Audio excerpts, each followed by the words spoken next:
Amidst the turmoil of war in the 1930s, Adolf Hitler envisioned a people's car, an affordable, practical vehicle that could serve the masses of Germany. He tasked Ferdinand Porsche with making this vision a reality, resulting in the birth of the KDF wagon, later known as the Volkswagen Beetle. This iconic car with its distinctive shape and accessible price was to be the symbol of a new, modern Germany.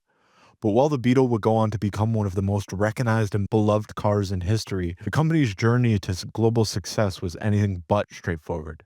By the end of World War II, Volkswagen was a company on the brink of collapse. Its factory in Wolfsburg lay in ruins, the infrastructure destroyed, and production halted. The Nazi regime's grand ambition for Volkswagen had crumbled with Germany's defeat.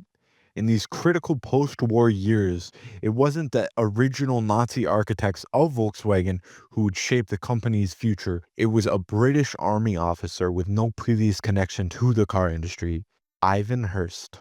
What's going on, guys? My name is Forger, and today we're going to be talking about the man who truly built Volkswagen.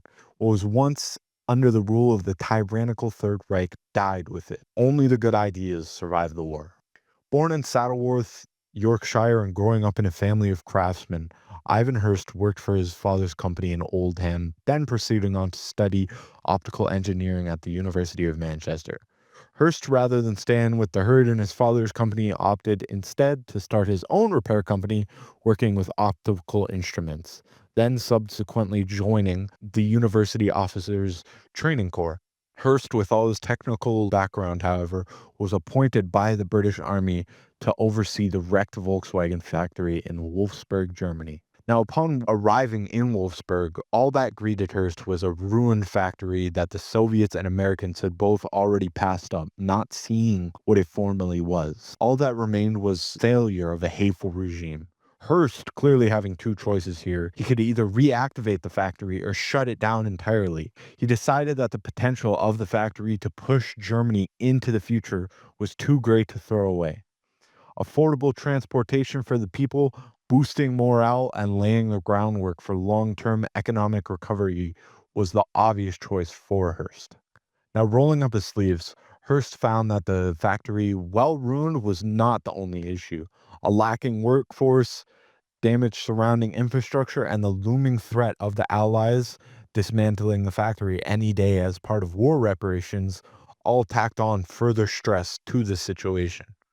Hearst, however, took advantage of the dire need of light transport vehicles that the British Army seemingly couldn't solve, and as a result, took one of the remaining Volkswagen Beetles, or known at the time as the KDF wagon, repainted the Beetle in green, and then brought it to the British Army headquarters, to which he was met with an order of 20,000 of the vehicle, a lifeline needed for his factory and a safeguard from any would-be dismantling of the factory. Now, however, having his much needed order did not rid him of the very bleak situation of the factory itself. Getting this order in what some would even call a ruse, having only repainted the original model Beetle left behind, and then showing up at the British Army HQ, he knew his means were lacking. Beyond the holes in the roof, broken windows, inoperable machinery, and complete state of disrepair, Hearst had limited to no access to essential parts such as carburetors, the manufacturing factory of which was located in the now Soviet occupied zone, which,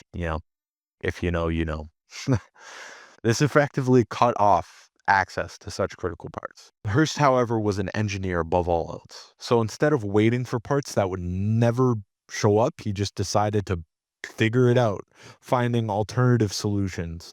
In practice, this came as using anything that he could get his hands on, mostly using parts from the old Kubelwagen, which was an inexpensive, lightweight military transport vehicle widely used by the Third Reich. Despite the ongoing infrastructure damage, which even led to all production halting whenever it rained, Hearst managed to get the factory up to producing 1,000 cars a month by 1946, despite all the overwhelming forces working against him, with even Sir William Rootes, head of the British Rootes Group, being quoted as telling Hearst the project would fail within 2 years. And the car, referring to the Beetle, is quite unattractive to the average motor buyer. If you think you're going to build cars in this place, you're a bloody fool, young man.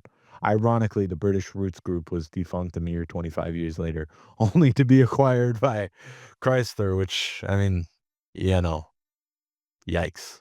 Having done a lot of the footwork, Hirst knew not only did the factory need work, but also the brand. The KDF wagon, the KDF wagon I apologize. I keep switching to German pronunciation here. The strength through joy car that had been originally designed to serve propaganda purposes needed to be rebranded fully to distance itself from the past it held. In 1945, the decision was made to rename both the car and the company. The KDF wagon was now officially renamed the Volkswagen, a name literally just translating to the people's car.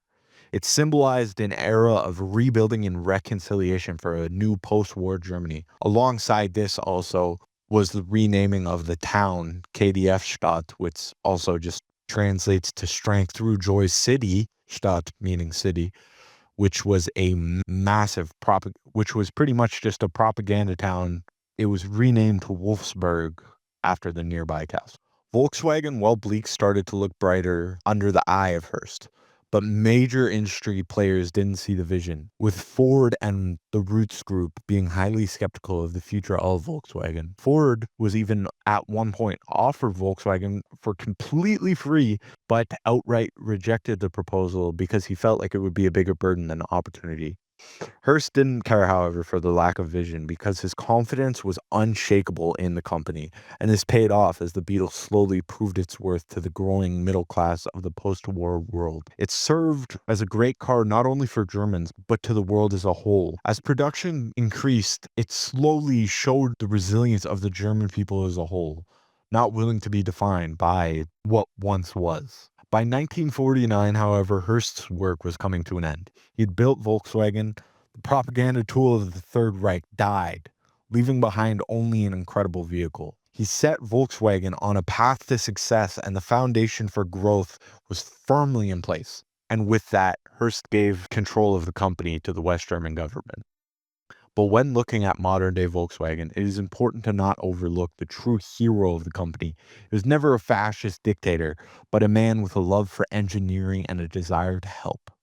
While many accredit the likes of Heinrich Nordhoff and the Beetle for Volkswagen's success, it was Hirst who truly made the company, even at its darkest hours. Without his leadership, the factory in Wolfsburg would have likely been dismantled and the Beetle wouldn't be the household name that it is today. Hirst's story is a powerful reminder that history isn't always shaped by the famous names we hear. Some of the most important figures are those we never hear of. Now, to end those out, I would like to ask you personally, my viewer, did you know Hirst's role in building Volkswagen? Let me know in the comments. As always, guys, it's been Forger. Thank you so much for watching. Have a great night.